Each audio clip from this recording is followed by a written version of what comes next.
finally, a source of raw, real, and honest information on healthcare issues that matter most. Welcome to BS Free MD. From the latest medical information to how to stay sane as a doctor or a patient, no subject is taboo, no BS is allowed. Now, let's welcome your hosts, Doctors May and Tim Hindmarsh. All right, this week I'm going to get super intense and crazy and I'm here up. to be the brake. Tim's the gas, I'm the brake. It's the way our marriage works. So if you're joining us for the first time, I'm sorry. if you're a repeat customer listener, welcome back. You're going to get a special little bantering session today, I think, because we don't always necessarily agree. And I'm here to bounce some thoughts, challenge Tim with what he says. I am going to be a runaway soapbox derby car, and May's going to be the buzzkill ramp at the end that slows everything down. There you go. So buzzkill. So we won't be the RW NJs quite as right-wing nut jobs? RWNJ. I had to look that up, what that stood for. Yeah. Well, we don't know because we're not old. communists. Anyways. We would know if we were communists. Well, before we dive in, honestly, I'm super excited. It's not a Docktails with cocktails, but officially it is because we are sipping on some fine Keurig coffee in our awesome, these kick-ass to the Yeti cups. We just got some wonderful cups from Travis Lutmore, who's at Country Financial. He has been working in the Corvallis, which is in Benton County area. But if you are local, he's also opened up a new office in town. So which town? We talked to people in Australia and Canada. I don't try not to give it away where we're at. We're in a secret location. Okay, well, people if you know where we are, if you know where we live, go in there, in Sugar City. Buy some insurance and stuff from Travis. In sweet little Sugar He gave us City. these really cool, they're awesome, sexed up the cups rule, and I'm loving it. It's insulated. It's got a cool top that seals, which is ingenious. I think a woman invented these, and they're really nice. A woman invented these cups, so they're super practical for drinking coffee, and they can't parallel park or drive a 4-speed. Yeah, I'm gonna win that argument because I can parallel park better than you, both sides of the road. Anyway, these are awesome. But thanks, Travis, for just supporting us. He's a sexist right-wing nut job. So that's right. I'm a sexy right-wing nut job. So if you want to shout out on our show, throw some. You know what we like? All the good things. We like liquor and coffee. Yeah, and I like chocolate too. So got a chocolate shop. All right, Tim. So what's the topic this week? Topic is the pandemic is over. Deal with it. Is it really over? It's over. All right. Present me your argument. Okay, here's the argument. It is a 3-pronged argument. Number one. Like the spike protein. It is a 3-pronged, how many spikes on one COVID? It is a tetra. It's a gazillion little spikes. It's got the 3 prongs on the top, though. Satan's Velcro. That's coronavirus. So here we go. Number one. Omicron is less dangerous. Okay? I'm going to go through the points, and then we're going to go back, and I'm going to give you evidence for every point rather than do what the Mayo Clinic does and says, the vaccines are safe and effective, believe us because they are, and we're going to refute the arguments, and they don't give you any data. And listen to the science, who's a talking head on TV. I am the science. Okay. So, yes, the person that is the science, I don't hear any studies or data. It's just this is the way it is. And funny how, I will quote Dr. McCullough when he said that all the big universities and research bodies in the U.S. that come up with protocols and so forth there's no university protocols for how to deal with COVID as an outpatient presented at all. There's no, this is the standard by which we would recommend. There's nothing out there for anybody. And so yes, there's a lot of studies. It's true. They're analyzing data. That's true, but the NIH actually has come out recently. Oh, correct me. The NIH has come out recently. I have looked it up several times, and they have a guideline for outpatient COVID treatment and inpatient COVID treatment to a certain both. Not even to a certain degree. They have both. Okay. But that's the NIH, and they're not right. But at least there's a scientific body that's saying yes, we should treat COVID as outpatients now. I mean. Right, but they're not actually a body that's actually treating patients that would come up with a guideline. No, they are not Harvard Medical School. Saying. They're not anyone that's actually They're not Johns Hopkins. Right. None of that. Okay, so there's really 3 points, and I'm going to make an unbelievably convincing argument, and you're gonna worship me after because it's going to be so unbelievably erudite. See my eye roll. Is number one, Omicron is less dangerous. Number two, Omicron spreads faster. And number three, mitigation strategies don't work.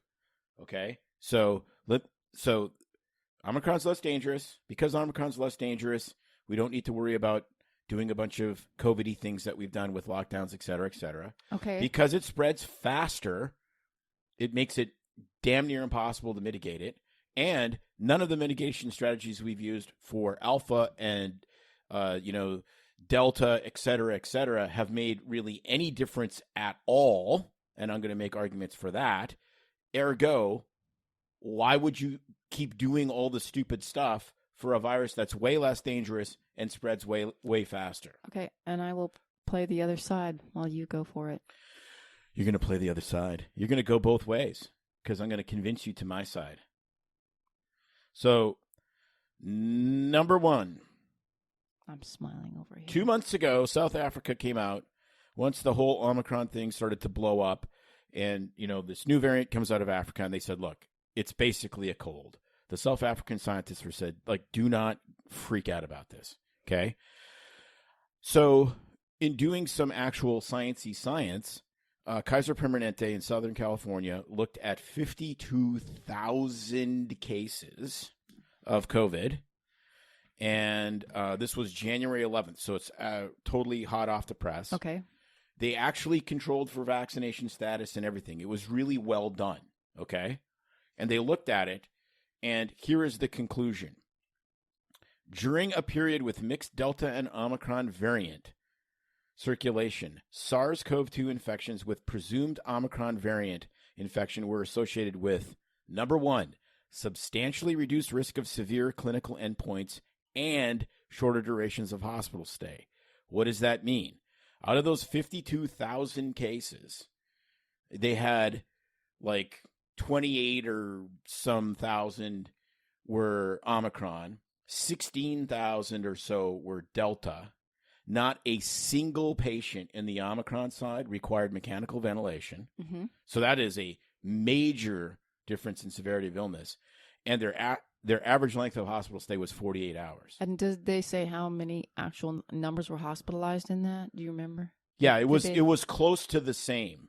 It was close to the same, 280 each. So the hospitalizations for each variant were still really low compared to the number of people. But the severity of illness, which is really the issue, right? You don't want to go to the hospital. But if you go to the hospital and you're admitted under observation and you're there overnight, I mean, it's technically counted as a hospitalization, correct. But it's kind of a BS hospitalization. I know people think of hospitalizations and they think, correct, they think you're super, super sick, you're ICU, but yeah, if you're kept in overnight for observation, you're in the ER, they kind of admit you to the floor to watch you, send you home. That counts right. as well. So here's another thing that's really interesting, and this is from the body of the study. And it says reductions in disease severity associated with Omicron variant infections were evident amongst both vaccinated and unvaccinated patients, and among those with or without documented prior SARS-CoV infection. So whether you were vaccinated or not, the infection was still not very severe. And whether or not you had prior infection before exactly. or not. But, okay, here's the caveat. But prior vaccination against COVID-19 was associated with a dose-dependent lower risk of detection of Delta. So the vaccine worked pretty damn good against Delta. Mm-hmm. As compared to the Omicron variant, okay? And we're going to get into that. Does the vaccine do anything against Omicron? Likewise, Delta variant infections were less commonly detected among cases with documented prior SARS-CoV-2 infection. Well, no shit, Sherlock. So people that had COVID before didn't get Delta. Delta or Omicron? Delta. That was Delta because the dose-dependent lower risk of infection of the Delta variant as compared to the Omicron variant. So in other words, if you were vaccinated or you had COVID before, it seemed to protect you fairly robustly against Delta. Okay. And it didn't, and that was as compared to Omicron. So the vaccine or having a prior infection didn't seem to work as well against Omicron. Right. Okay? And that's been pretty much what it's been hitting the mainstream media news, correct? Is what they're saying is that the Omicron seems to be less severe, that the vaccines don't seem to be effective against the Omicron.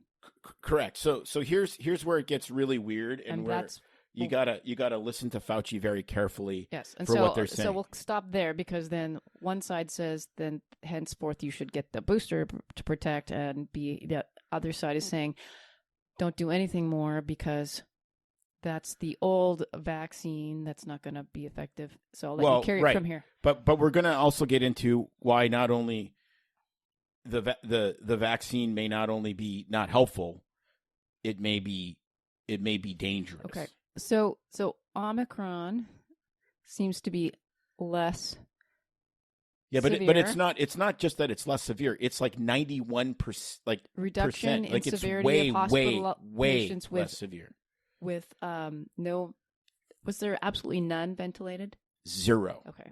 0 out of 52,000. And when you listen to some people explain this data, that in the, this is a sampling of people that they looked at, but it's a portion of the people that were actually infected at that time, right? I mean, it's people that Kaiser could track. So you can easily extrapolate that it was, 4 or 5 times as many people actually infected at that time. Right. So that 50,000 that you captured through your, urgent care clinics and primary care clinics and whatever, and hospitals and ERs. I mean, Kaiser's a beautiful place to study this because they have everything, right? They have primary care, they have urgent care, they have ERs, they have hospitals. They have the entire healthcare system in their health, and they can run all their own coding and whatnot. So and plus it's Southern California, so its population density is insane.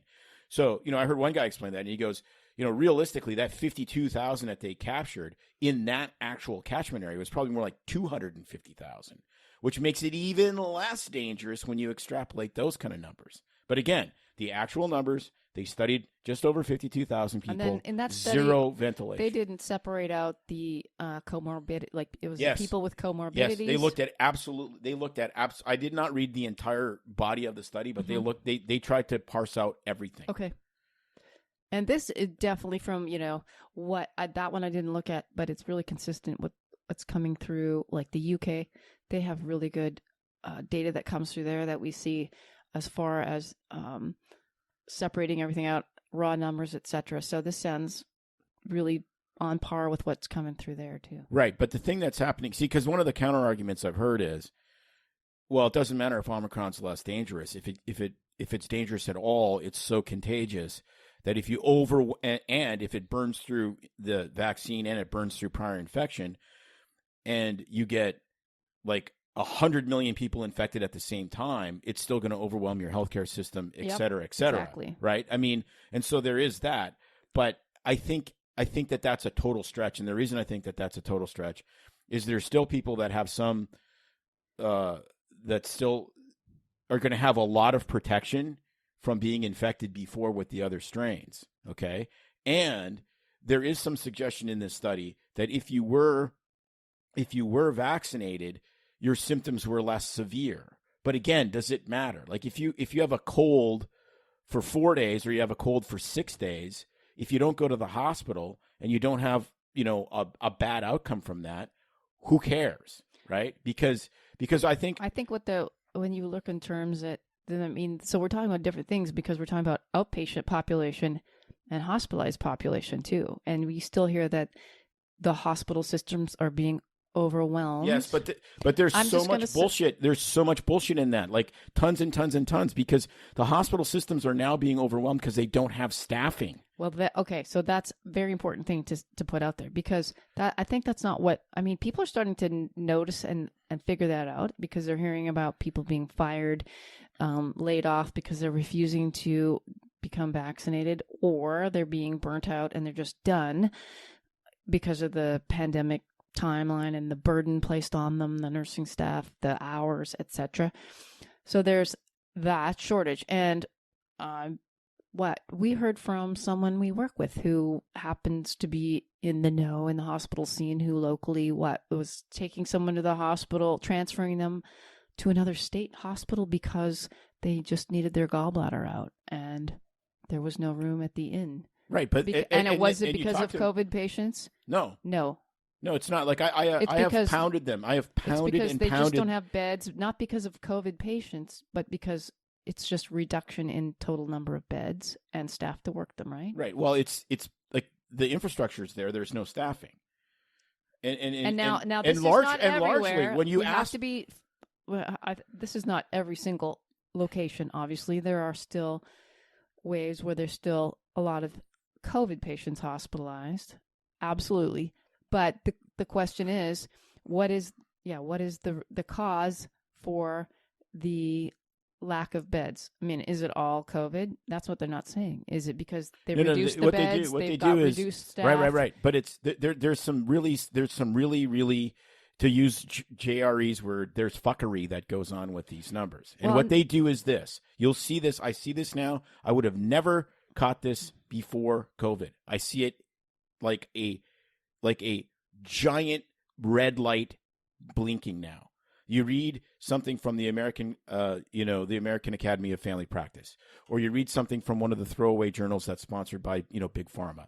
And it says pediatric COVID cases skyrocket, which is absolutely true, especially with Omicron. They're going to get piles of it. Okay. And then they go, pediatric hospitals, are, 2/3 full or whatever. Right. So they're making it, they're saying two things. Okay. They're saying there's tons of pediatric COVID patients and there's tons of kids in the hospital. But what they don't, you go, oh my gosh, you just see the headline. Mm-hmm. You go, oh my gosh, there are all these kids with COVID dying of COVID. No, that's not what's happening. What's happening is, are there some kids in the hospital with COVID? Yes. And most of them have very serious diseases and go in and out of the hospital anyways because they got leukemia. But then there's all this other stuff that they don't want to tell you, which is there's giant amounts of RSV out there. We shut down the schools. We stopped viral socialization where kids just normally get colds and whatnot. And then we opened the schools back up to a certain degree. And then you're going to get an explosion of regular viruses, yes, which make kids sick and put asthmatic kids in the hospital. So you can make an argument that pediatric hospitals filling up has more to do with how you responded to COVID than COVID itself. But the argument is, go get your kid. Like, it's always the same answer. Go get your kid vaccinated. Hospitals are full. Well, yeah, but what are they full of? Like burn victims? Like, what are they? Like, and then the other thing I would say, is at this time of year, in my recollection of practice over the past 28 to 30 years, the hospitals have always been, not always, but pretty much, even small town, full in January to February, this time of year, when flu season hits really bad. Imagine that. Of course. They've been always transferring people. But the other thing that they don't tell you is hospitals want to be, hospitals reaching capacity. Okay, if you go to a hospital meeting 5 years ago, that's a hospital administrator's like happy place. They want to run close to capacity. They don't make money by not seeing patients. Exactly. They don't want patients in there for longer than the insurances are willing to pay, but they want them in there for the exact amount of time to pull out as many DRGs as they can to maximize the billing. And then the second that clock ticks, get them the hell out, right? So you want to do tons of procedures where people don't have to sleep overnight in the hospital, where you can do your total hips and your bypasses and have them in for a couple days and then get them out. That's how the U.S. hospital system makes money right now. So this idea of running close to capacity, and it's like so the only argument I would have is that people aren't going in for elective procedures now because it's at capacity with COVID, RSV type illnesses, or it's at capacity because they have no staffing. That too. So we don't know. Maybe. No, I mean, does, no. A lot of this. I don't work in a hospital, exactly. so clearly we're going to make some errors on this. But we talk to people, obviously, that work in hospitals, and I've asked them specifically, is this COVID? Is this COVID? Is this COVID? It's like there's no nursing staff. Mm-hmm. And then what ends up happening? And we talk to our friends that work in hospitals that are nurses, and there's no nursing staff. And then what happens? Doubling up on patients and tripling up. Is somebody comes in from out of state, they give them an instantaneous nursing license, which is great, and then the hospital will pay them, 1.5, 2.5 times a surgeon's wage. With the same as a surgeon wage. Well, that's not true. I have seen some it of them, on some of the some of them chat sites. definitely are the more travel nurses. Some of them are making what a hospitalist and a surgeon yes. makes. Some of them are making what a hospitalist makes. Yes. And so why would you stay in your regular job when the person that knows nothing about your hospital that you're working a shift with is making 2 or 3 times as much money as you? Why wouldn't you just go and be a travel nurse too? Yeah. Right? Can't argue with that. And so people leave. They're like, I'm burnt out. I'm done. I'll take a break. I won't let my license expire, and then I'll go travel around and do that for a while. I mean, like, it's it's like all the people from the vaccine that got fired. It's left you with nothing to say. Imagine that. No, they're gone. Like the vaccine people are long gone, and a lot of this is not. From what I hear from nursing staff, this isn't the vaccine that caused all the shortages. I mean, that part's already happened. But what happened was, I mean, it might be a part of the shortages, but what the real issue is, they burned out their staff and they're like, F you, I'm done. I think it's a combination of both. Okay. Next point. Omicron spreads faster. So Robert Malone, when he was on Jerry a couple of weeks ago, he talked about Omicron having an R naught of 10. Okay, so an R naught is what virologists use to communicate how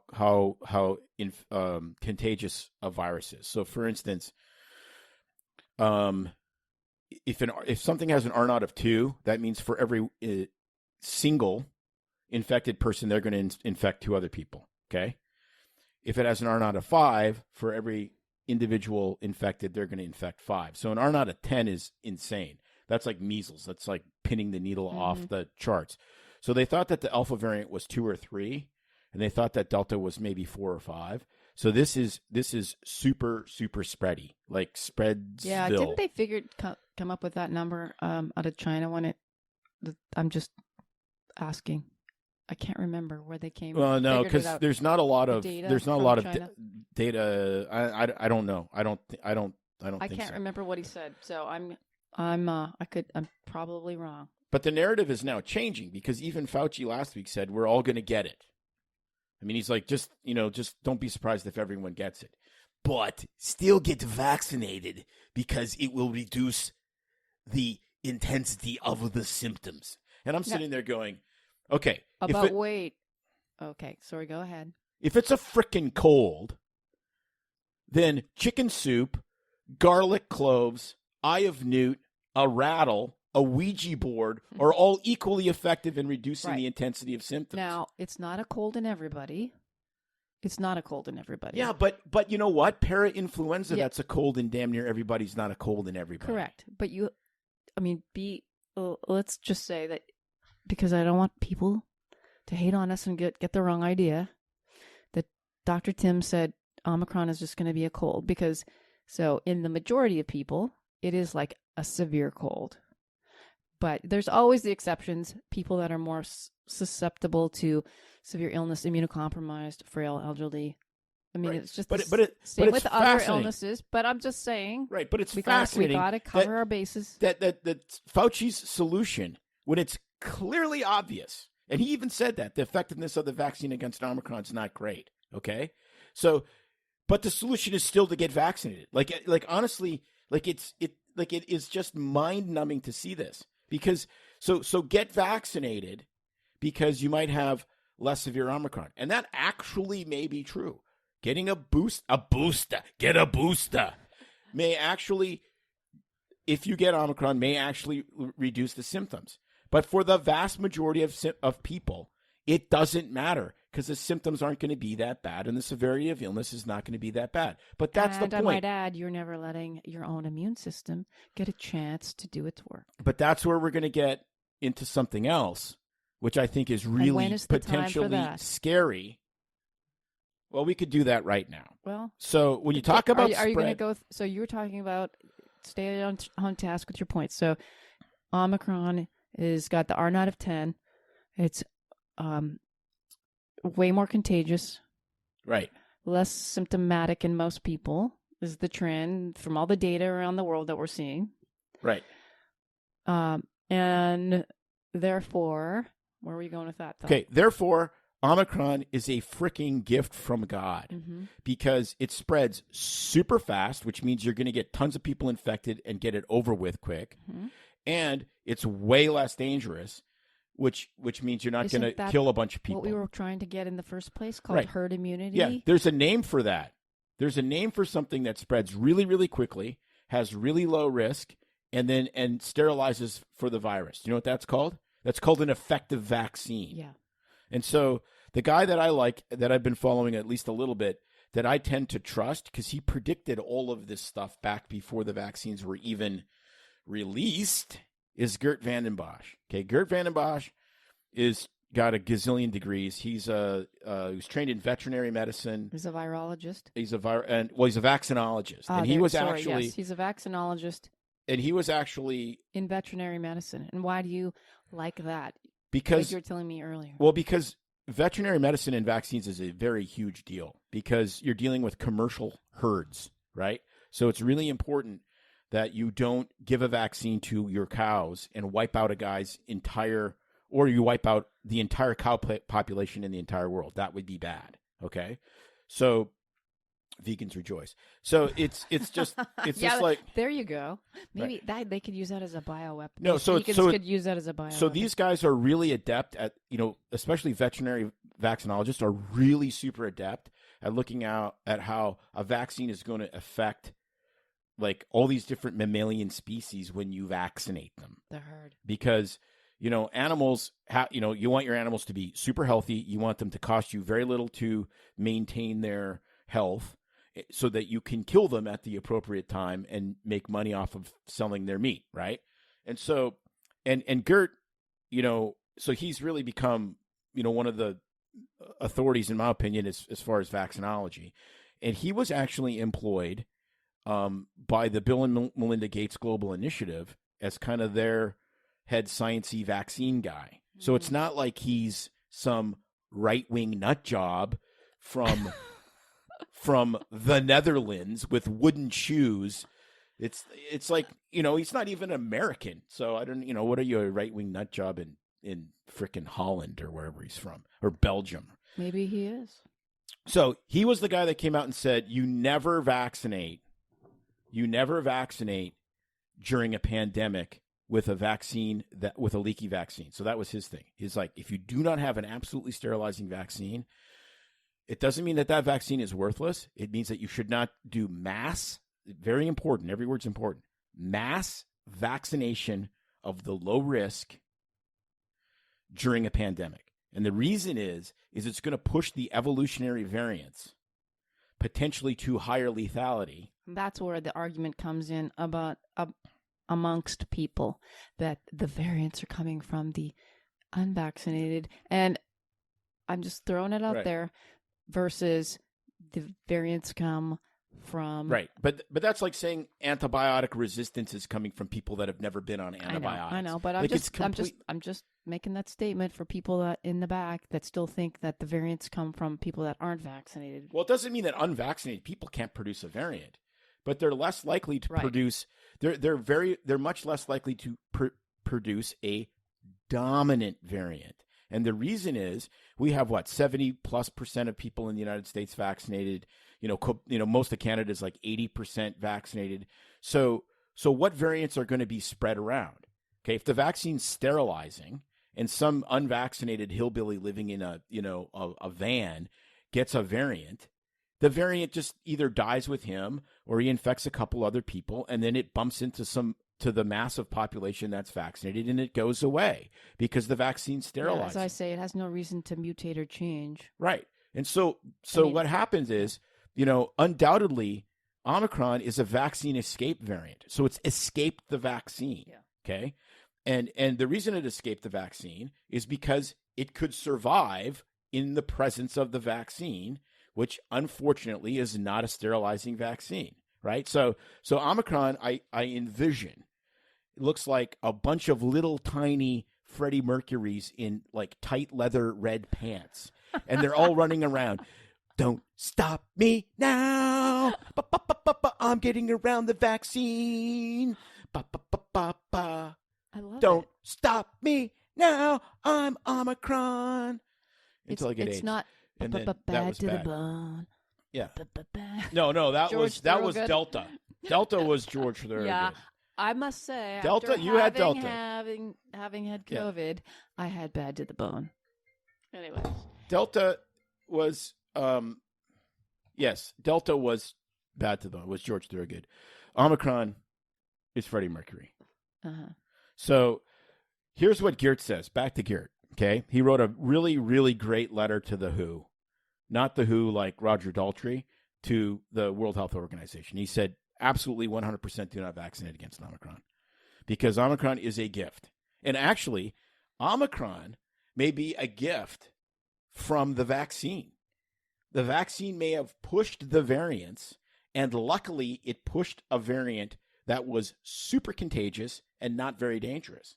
And if that's the case, so a regression towards the mean, in right? other words. Regression towards the mean, and regression to and Muller's ratchet, Yep. way more contagious, way less dangerous. So the vaccine may have succeeded in spite of itself in that regard. You can make that argument. Okay. But this is what he says. It is important to realize that, in fact, Omicron is more or less serving indeed as a live attenuated vaccine. And that is a unique opportunity. The fact that we free up the sterilizing capacity in the people vaccinated, thanks to the increased level of resistance of Omicron to vaccine-associated antibodies, those are no longer capable of outcompeting the innate antibodies, the antibodies your body makes. We may have a unique opportunity to achieve herd immunity or to start building herd immunity. And so it is very, very important that we leave people alone and that we leave the children alone and that we let the virus spread. And so we shouldn't have any vaccination against this Omicron variant, and we shouldn't have lockdowns. Okay? Now, you sound like a heretic, like you're going to, burn people at the stake when you say let it spread. But the fact is, we don't have a sterilizing vaccine. If we had a sterilizing vaccine, we would be done now. It would be done. It would be over. Okay? But we don't have a sterilizing vaccine. And Geert goes on in that letter to the WHO.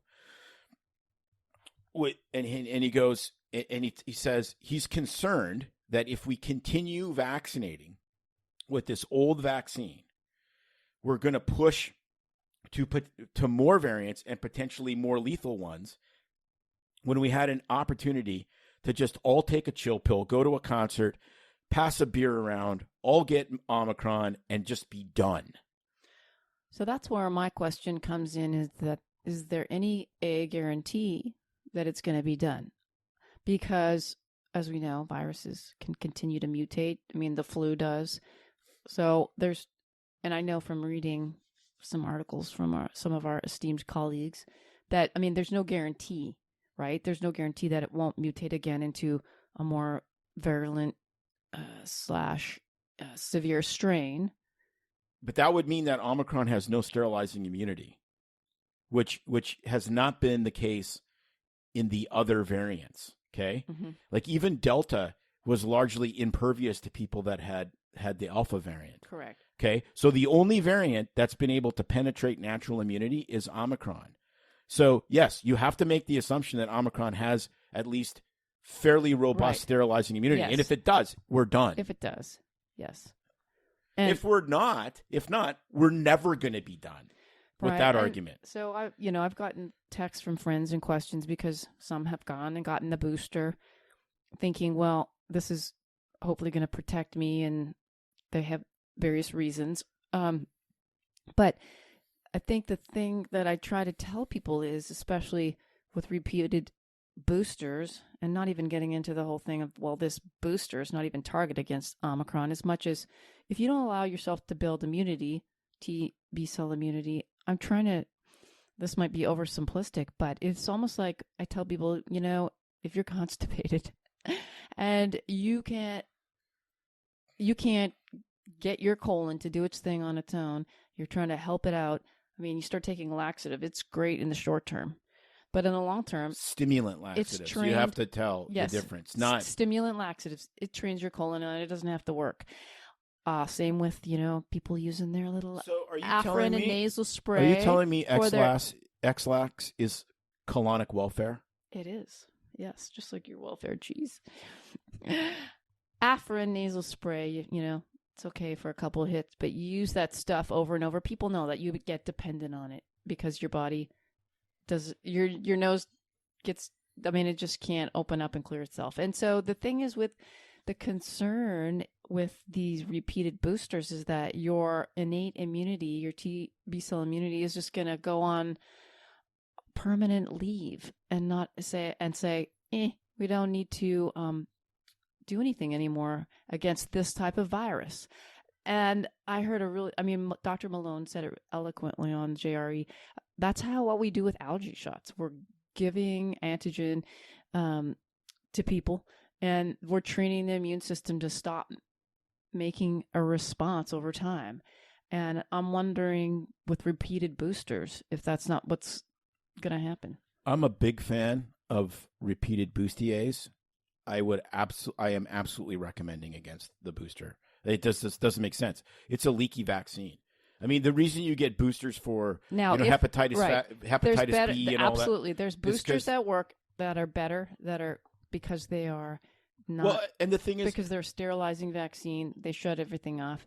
Right, Correct. But Fauci comes out and he starts ranting and raving about, you have to have a randomized controlled trial. There's no randomized controlled trial for the boosters. No. There's no control group that got boosted and another group that didn't get boosted. They looked at the fact that if you get another exposure to the vaccine, you get more antibodies. And they were like, okay, we're 100% all in on the antibodies, ignoring T cell immunity, ignoring B cell immunity, antibodies only. Boost.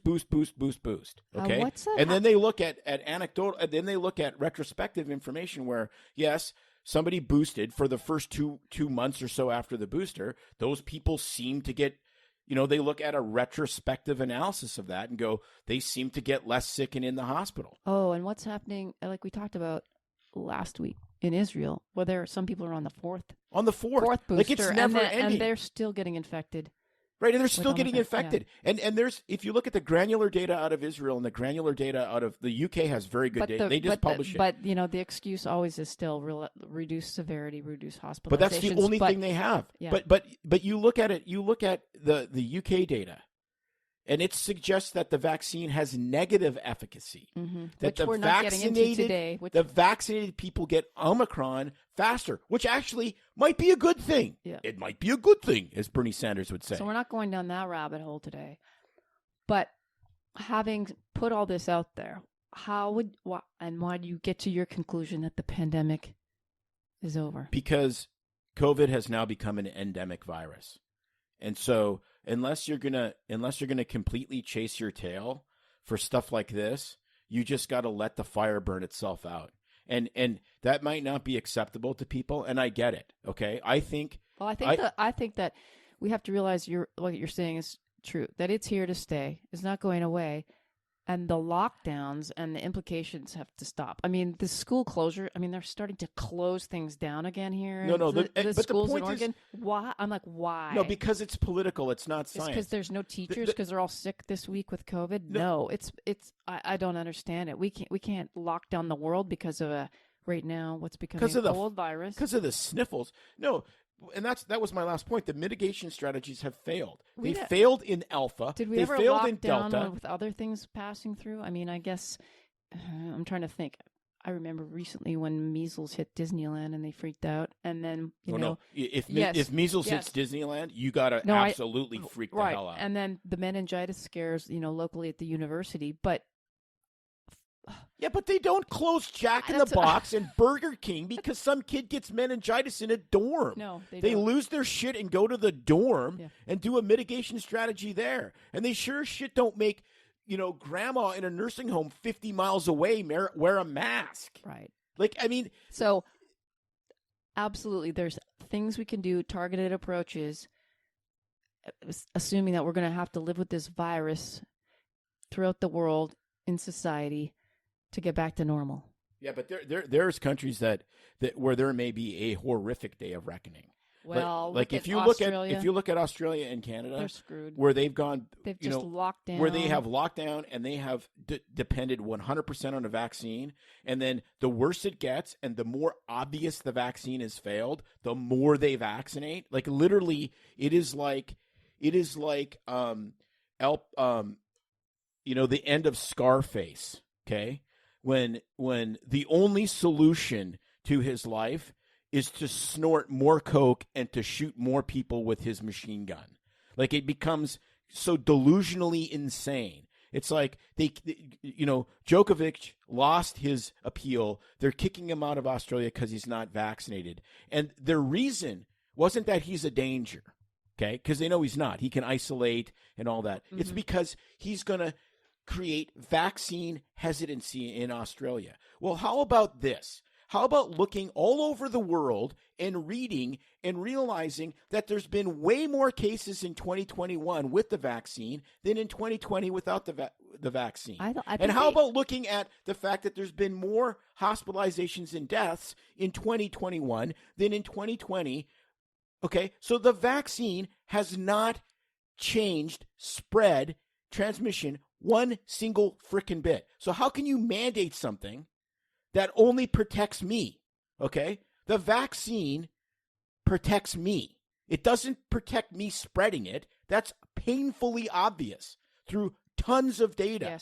Yes. I mean, there's still people that say that it's to prevent the spread, but we all know, I mean, it should be pretty obvious now. It's obvious. You don't need a scientific study. You need frickin' common sense. I mean, we've worked in a COVID clinic, and I did specifically for the whole thing. The entire thing I did, okay?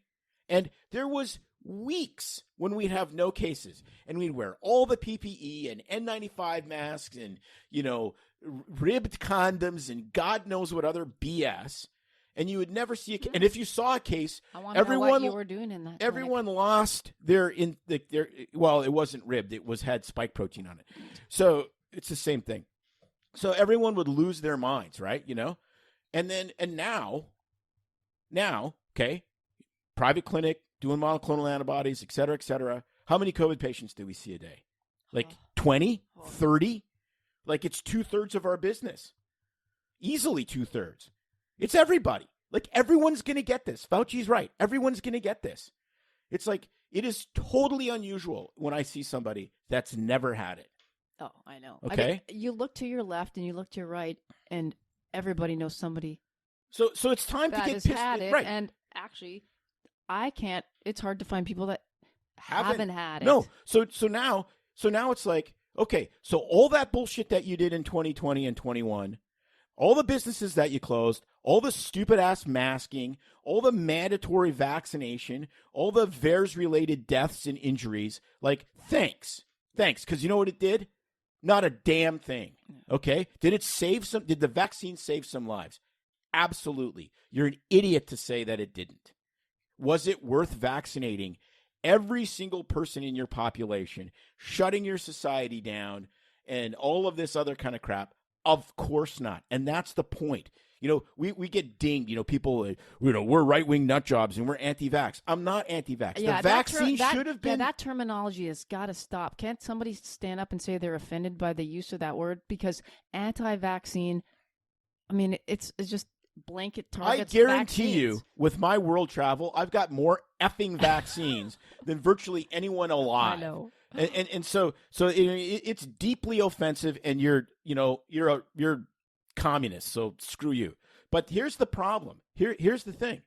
The vaccine should have been developed. And I think mRNA technology is fascinating and may end up being unbelievably life-saving. It may be a cancer vaccine. God only knows. It's really cool technology. Yeah, I and hear you they're can go they're back coming and out with new. I just saw it. I told you some new experimental tech on MS treatment using mRNA. Could be a great thing. you can go. We're not opposed right. to this at all. You can go back and listen to my previous podcast where I said this is awesome. We're going to get herd immunity, and I wrote letters back to people that were asking me, messaging us, and I said the fastest way to end the pandemic is herd immunity. The fastest way to herd immunity is the vaccine. The vaccine hasn't caused herd immunity. If it doesn't cause herd immunity, in other words, if it doesn't stop transmission, it can't end a gosh darn thing. It's impossible. It has to stop transmission. And now it's obvious. That's a combination, right? It's your masks, your lockdowns, your just right. live in an apartment and never come out. So it's obvious that it's not going to stop transmission. Yeah. That's painfully obvious. So it won't end the pandemic, okay? Like it won't. Right. I mean, the combination of masks, lockdowns, and vaccine haven't ended the pandemic. No, it's made it longer. Yes. It's made it last longer. So let's put that out there because people will say it needs to be the combination of all those mitigation strategies that they've used, and we say wrong strategy. No, because then look at Sweden. They did none of those. Yeah. And you look. I looked at Sweden's numbers a few days ago, and they're like the cases were totally flat, and then Omicron hit, and it is literally a vertical line, like it's damn near a singularity. They're all getting infected with the cold. So they're all getting Omicron now. Yeah. But they didn't have way more deaths than their neighboring country, than their neighboring countries like Denmark and so forth. And they didn't, it just the virus is going to do whatever the hell it wants to do. This kind of virus, okay? There's other viruses like Ebola that are spread by blood and body fluids, and if you don't get blood and body fluids on you, you're not going to get it. But this kind of virus, an aerosolized respiratory virus, unfortunately just has to burn its way through the world, and then it's done, and then okay, zippity doo dah. It's like damn near everything that's been done has been done backwards, and now we have a gift. I really believe this. I believe what Van den Bosch says. We have this gift, and it may have been a gift that was pushed by the vaccines in spite of themselves. We have this gift to humanity, which is Omicron. We have to let it do its thing. We have to still treat people with compassion. We still have to treat people. There's definitely some monoclonal antibodies that work really well for Omicron. So you get a sick, 82-year-old that's obviously ill. It's probably Omicron, but he's positive for COVID. You treat him with what you got, and you move on from there. And that's the point. The vaccines have saved people's lives because, especially early on, frail, elderly, people with tons of medical conditions, people with leukemia and so forth, they get the vaccine. Did you just say that? But you just said that vaccines have saved people's there's no lives. question they've saved lives. I'm just having you repeat it for the people. So at the haters but out here's there. the thing: at an individual level, like just me myself. I mean, I don't know. I got COVID 7-8 months after I got vaccinated. Did the vaccine make it less severe? Maybe. Did it save my life? It could have. I mean, who knows, right? Like, you don't know. You don't know. But the fact is that two things I believe are true at the same time. The vaccines rolled out to the right people, nursing homes, people that work at nursing homes, et cetera, et cetera. Perfect place for it. Do that. Do only that. Mass vaccination of the entire world of people that are at very low risk pushes variants, prolongs your pandemic. I don't think there's any question of that. That's the thing. Two things can be true at the, antibiotics are great. Too many antibiotics are bad. They bring, antibiotic resistance, screwed up gut microbiome, as we discussed with Dr. Hazen. On and on and on. We're done. Plus, the population is freaking sick of this. No one's going to tolerate it. They played the game. The game didn't work. And so tap out. I love it. All right. You're done. Still drinking frickin' coffee. I think you had too much coffee, but I let off the brake at the end. They liked me. They liked me on liquor, and now it's like, holy cow, coffee is kind of. Give him a Snickers bar, and you should see what he's like. Oh, baby. Well, thanks again, Travis Lutmer from Country Financial, for these amazing cups, because they've kept our coffee nice and warm, and Tim's still drinking it, which is frightening me, and it should frighten you. I'm going to be reading spy novels till 3:30 in the morning. So reach out to us with your questions as always. And another little, if you're still listening, you're a fan. So please do us a favor. I've messaged some of our super fans and our friends, but it would really be great if you have never rated and wrote a little comment on whatever listening platform, whether it's probably the Apple iTunes or Spotify are the top ones, but whatever you're listening to, it really does make a difference. So that's our one request. If you're listening to this for free, then all you can do for us to pay us back would be to just write a really nice short 1 to 2 sentence review, give us some stars, and that really helps us rise in the rankings. Other people find the show, but know that, you're liking it, and it really helps just get the word out more. So it takes less than 5 minutes. If you can't figure out how to do it, message me. I prefer Facebook or Instagram, but you can email us as well, and we will help walk you through it. So that would mean a lot. Yeah, and it does help. The comments help too, because that really pushes the algorithm, and we're fighting the algorithm. You hear it all the time from your favorite podcaster. Just rank us and rate us, but it really does make a difference. And so that's my ask to my listeners. Other than that, we will see you next time.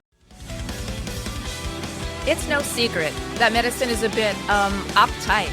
That's why Tim and I created BS Free MD, to mix things up a little and have fun in the process. Besides, we are having these exact same discussions all the time, so we thought we might as well invite everyone to the party. If you really like us, you can get plenty more, and maybe see one of Tim's cool tattoos on our Instagram or Facebook pages at BS Free MD. See you next time.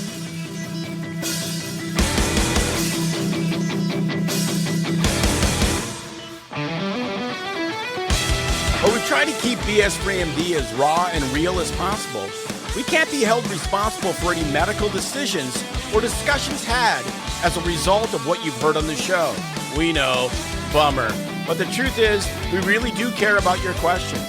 So feel free to reach out to us by email at doc@bsfreemd.com.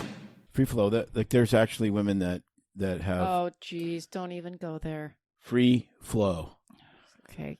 Actually, if I was on my menses, I don't think that would be a freeing thing to not have some sort of receptacle to capture said endometrium. That would not be freeing.